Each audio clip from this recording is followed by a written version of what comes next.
muses, welcome back to my channel, or hi, hello, and welcome. My name is Tyler, also known as T-Mann Tarot across the interwebs, but I am your favorite tarot deck professional here on the YouTubes, giving you deep dives, unboxings, first impressions of tarot, oracle, and everything metaphysical, so that you can decide whether or not purchasing these cards and these decks with your hard-earned money is worth the investment. But before we dive into today's review, please make sure that you subscribe, give this video a thumbs up, leave a comment down below, and turn on that notification bell so you never miss another tarot or oracle deck review. So, let's switch up our camera angles and dive on into this week's deck review.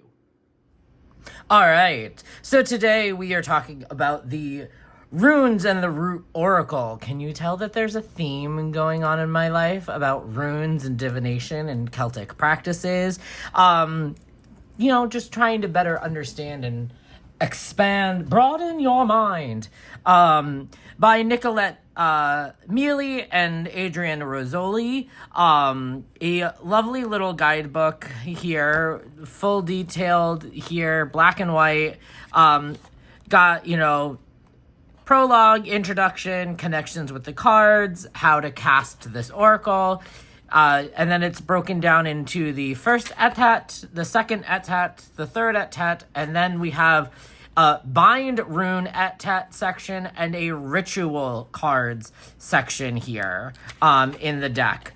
Love this little quote at the beginning. This deck is an offering to the spirits of the runes as well to Mother Earth and all her witches. An herbal use disclaimer. Okay.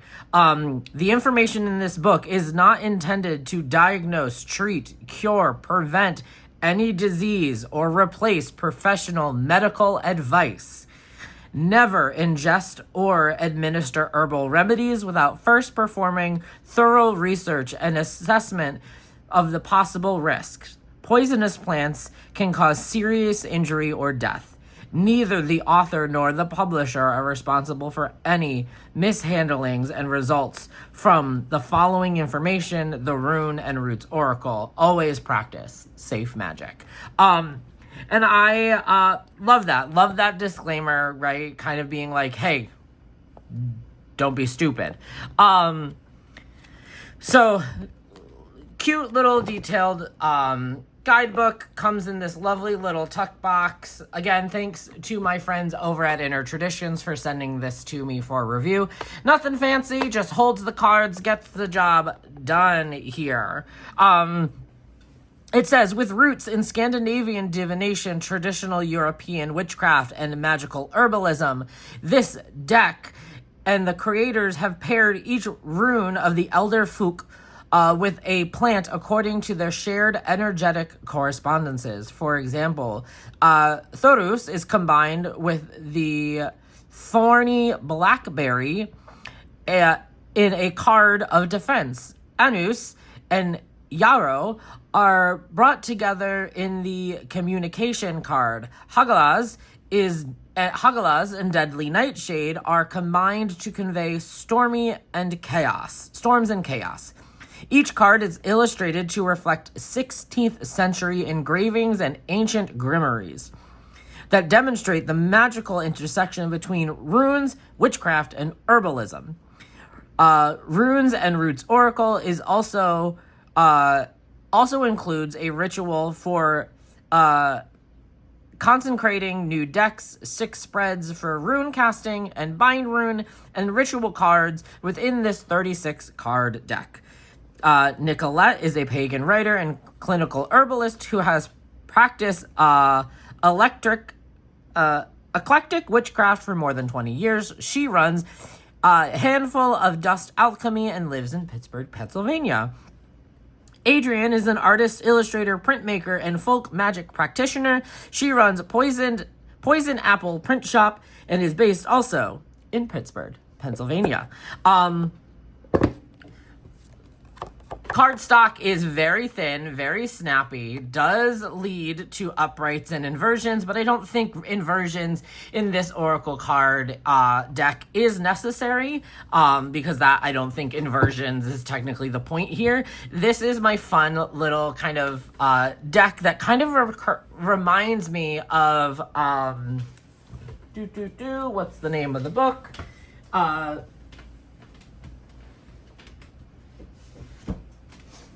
It reminds me of this. The Llewellyn's Complete Correspondence book kind of spider webs a little bit of everything together. And that's what I think this is kind of doing here, right? Because in the first etet, the very first rune, Theou, which is about wealth here, right? But it's not necessarily, right, what I have learned, it's not necessarily tangible money itself. It's the things you use to make your money, right? But we have wealth, we have roots, a snake, a beginning.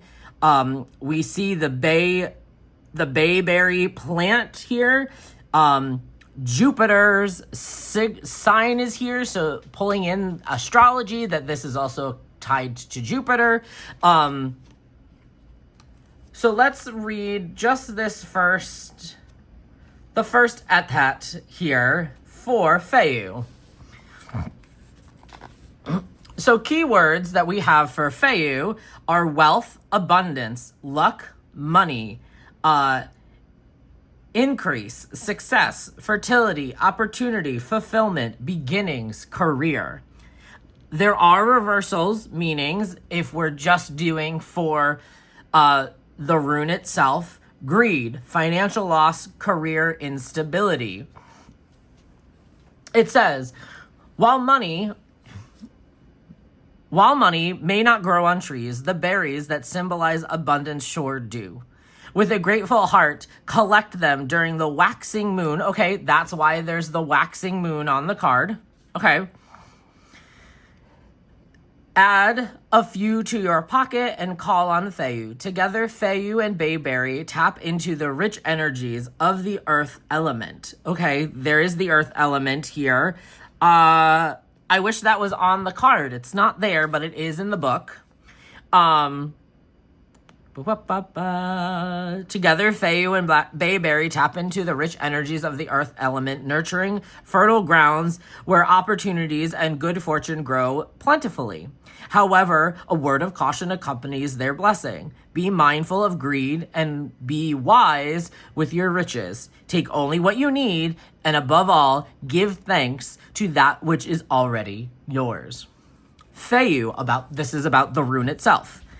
As an integral rune of the Elder Fook and the symbol of fertility, Theou's energy embodies beginnings and growth. When skills fully wielded by the witch, the wealth rune reinforces magic related to finance, career, advancement, and success, as well as broader concepts of wealth like friendship, wisdom, and good health. Harnessing Theou's power can help pave the way to a prosperous and fulfilled life. Mayberry, also known as wax myrtle, is a harbinger of good fortune. Aligned with the influence of Jupiter, the planet of expansion, Mayberry is a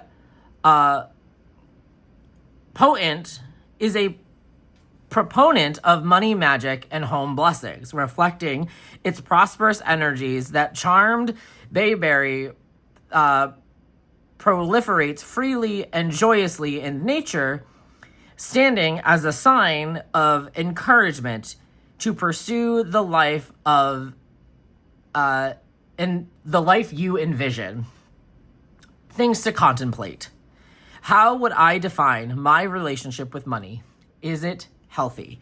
That is this is great and to the point here. I love it. Working kind of backwards, These are some of the ritual and binding oracles here. And now we're working back here through the runes themselves that you can see.